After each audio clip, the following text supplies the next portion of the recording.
سلامونه جوړ په هر زه غوټې یم هر کرایم کوم چې د ډیجیټل چین پروګرام ګوري.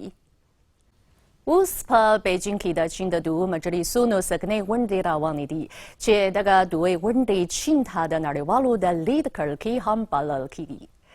دغه غونډې په داسې حال کې ترسره کیږي چې د نړیوال اقتصاد د بیا سمسورتیا پر وړاندې لا هم خنډونه موجود او د نړۍ حالات په سختېدو دي. نو نړیواله ټولنه چین ته په تمه ده چې د نړیوالو ستونزو د لرې کولو لپاره مثبت رول ولوبوي. زه به په نننۍ پروګرام کې د چین د حکومت د 2023 کال کاري راپور د ګڼو شمیرو او تدبیرونو له مخې د چیني ډوله عصري کېدو بهېر ته کتنه ورانم. د چین حکومت په سکني کاري راپور کې د اقتصاد او ټولنې د پرمختګ عموده موخې ټاکلي دي چې له مخې یې په روان کال کې به د دغه هیواد د کورني تولید د عمومي اندازې د زیاتوالي اندول شاوخوا 15 سلنه وي. په ښارونو او ارکداریو کې به یې شاوخوا 12 میلیونه نوي کاري فرصتونه برابر شي. د خلکو د مصرفي بیو د زیاتوالي اندول به یې شاوخوا 3 سلنه وي.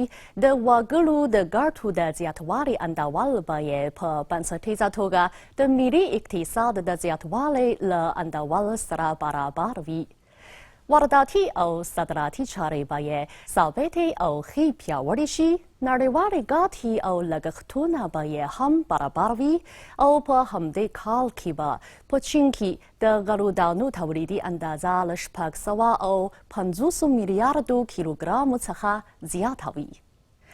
د چین حکومت په دغه راپور کې اټکل کړی چې د هیواد د کورني تولید د عمومي اندازې په هر واحد کې به یې د انرژیو د کارولو او د ککړتیاوو د ایستلو اندازې پرله پسې ټیټې او ایکولوژیک چاپیریال به یې نور هم ښه شي.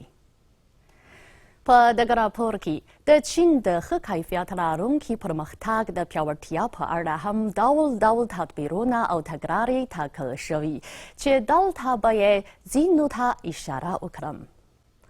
چین به د عصري کېدو صنعتي چارو د سیستم آبادي پیاوړې کړي. د بهرنیو پانګونو د راجلبولو او کارولو لپاره به هڅې وکړي. د غلو دانو د تولید د پیاوړتیا او د کلیوالو سیمو د سمسورتیا لپاره به جدي تدبیرونه ونیسي. د خلکو د ښه ژوند د تامینولو او د ټولنې د پرمختګ لپاره به زیار وباسي او په زرغونو لارو چارو به پرمختګ ومومي. براسره پر دی چین به په مداومه توګه له نړیوالې ټولنې سره یوځای د نړۍ د پرمختګ او امنیت وړاندیزونو د پلي کولو، د بشر د ګډو ارزښتونو د خپرېدو، د بشر د ګډ برخلیک ټولنې د آبادۍ او د نړیوالې او سیمه ییزې سولې او ثبات د ساتلو لپاره ګډ کوښښونه وکړي. چین ډېر لوی پرمختیایي هیواد دی، نو د ملي اقتصاد او ټولنې د پرمختګ په لاره کې یې ستونزې او ننګونې لا هم موجودې دي. د چین حکومت له نویو موخو او تدبیرونو څخه څرګندېږي چې دغه هیواد به د نوښت پر مټ خپل تولید پرمختګ پرله-پسې پیاوړی کړي. د ګډې شتمنۍ په پار به د خلکو ژوند ښه کړي. د رنګارنګ کلتورونو د پرمختګ او تګ راتګ له لارې به ملي کلتور خپور کړي.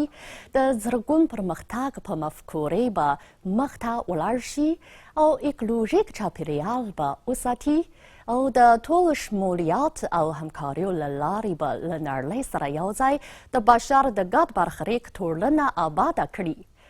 2023 کال د چین په هره ساحه کې د سوسیالیستي عصري هیواد د آبادۍ د نوي مزل پیل بلل کیږي. د چین دوه مجلسونه به په قانوني پړاوونو د چیني ډوله عصري کېدو بهیر سترپورن پلی کړي او نړۍ سره به یوځای ګډ پرمختګ ومومي. قدرمنو دوستانو، د ډیجیټل چین نننی پروګرام په همدې ځای پای ته ورسید. له پاملرنې مو مننه کوم. خدای پامان.